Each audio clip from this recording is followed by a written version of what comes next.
चलिए फ्रेंड्स, आज की कहानी शुरू करते हैं। आज की कहानी का टाइटल है द हेन एंड द फाल्कन, मुर्गी और बाज। वैसे ये दोनों एक ही प्रजाति के हैं। मुर्गी, बाज, उल्लू, गिद्ध, गरुड़, चील, ये सब एक ही प्रजाति के पक्षी होते हैं। ये सब बर्ड्स की कैटेगरी में आते हैं। तो यहाँ पर इस कहानी के बारे में हम पढ़ते हैं और देखते हैं इस कहानी से हमको क्या सीख मिलती है, इससे हमें कैसे ग्रामर में इम्प्रूवमेंट मिलता है और क्या नए वर्ड्स इंग्लिश में सीखने के लिए मिलते हैं। कहानी बहुत ही इंटरेस्टिंग है। वीडियो को लास्ट तक देखें, बिल्कुल भी स्किप ना करें। So let's start.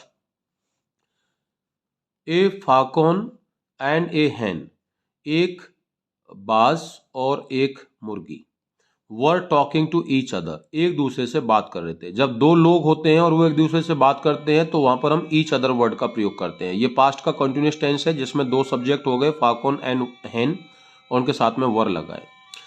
The falcon said, बाज ने कहा, टू द हैन, मुर्गी से, you are an ungrateful bird, तुम एक नमक हराम चिड़िया हो, यानी कि तुम अपने मालिक के प्रति वफादार नहीं हो, तुम बेवफा, तुम वफादार नहीं हो।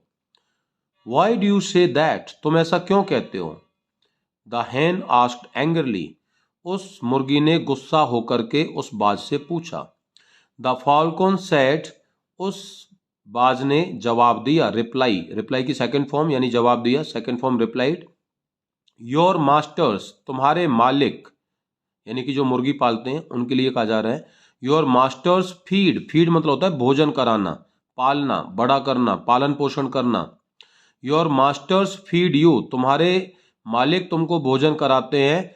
But you fly from one corner to another, लेकिन तुम उड़ जाती हो एक कोने से दूसरे कोने में। तो वन कॉर्नर टू अनदर का मतलब एक कोने से दूसरे कोने में, यानी इधर से उधर भागना। तुम्हारे मालिक तुमको खाना खिलाते हैं लेकिन तुम अपने मालिक से बच करके भाग जाती हो एक कोने से दूसरे कोने में। ऐसा किसने कहा? उस फाल्कन, बाज ने कहा। किससे? उस मुर्गी से। If they come to catch you, कब भाग जाती हो? जब वो तुमको पकड़ने के लिए आते हैं। यू आर अनग्रेटफुल, तुम बहुत ही नमक हराम हो, क्योंकि तुम्हें जो खिला रहा है तुम उसी से दूर जा रही हो, तुम उसके पास नहीं आ रहे। I am a wild bird, मैं एक जंगली चिड़िया हूं। कौन कह रहा है? द फाल्कन, बाज कह रहा है। येट, फिर भी, I always please those who are kind to me, लेकिन मैं उन लोगों को फिर भी खुश रखता हूं जो मेरे लिए बहुत ही दयालु हैं। यानी मैं लोगों के साथ में आता हूं, लोगों के पास में आता हूं। द हैन आस्क्ड क्विकली, मुर्गी ने चुपके से पूछा।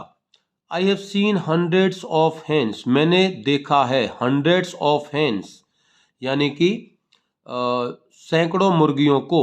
तो जब भी हम ऐसा वर्ड यूज करते हैं ना, thousands of, hundreds of, many of, तो उसके बाद में जो ऑफ के बाद में जो नाउन आता है वो हमेशा प्लूरल आता है, ये ध्यान रखना है। I have seen hundreds of hens, मैंने सैकड़ों मुर्गियों को देखा है। बीइंग रोस्टेड, रोस्ट मतलब भूनना होता है, यानी कि भूनते हुए। अब वो अपने आप तो भून नहीं रही, भूनी जा रही है ना, इसलिए पैसिव हो गया, तो बीइंग रोस्टेड वर्ड का यूज किया गया। मैंने सैकड़ों मुर्गियों को भूनते हुए देखा है। If you were in my place, अगर तुम मेरी जगह होते, तो ये हमारा कंडीशनल सेंटेंस है जिसमें कंडीशन लगाई गई है, अगर, अगर तुम मेरी जगह होते।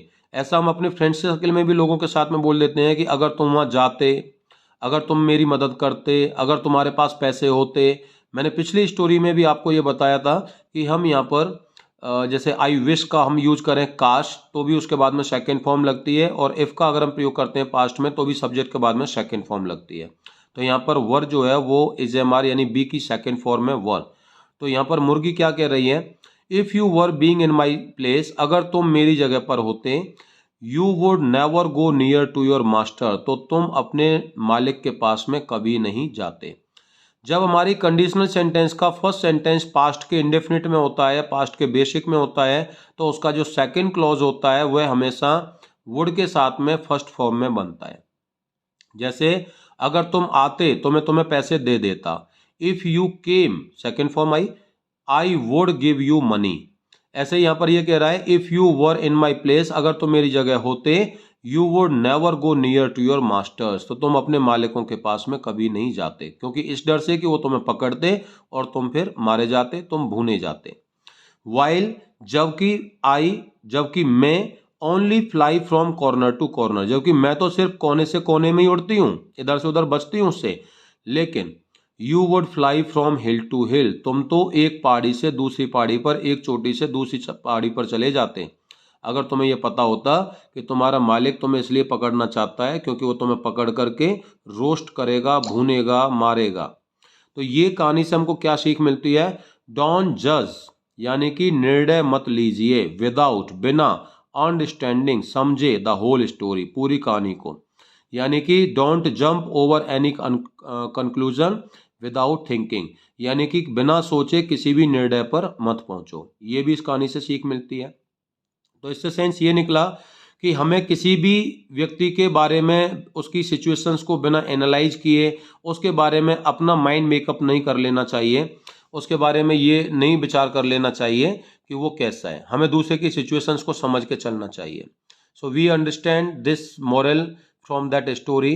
Hope you enjoy that story. If you like the story, so please like this, comment it, share it, and if still you have not subscribed the channel, so I would like to request you, please subscribe this channel. Thank you.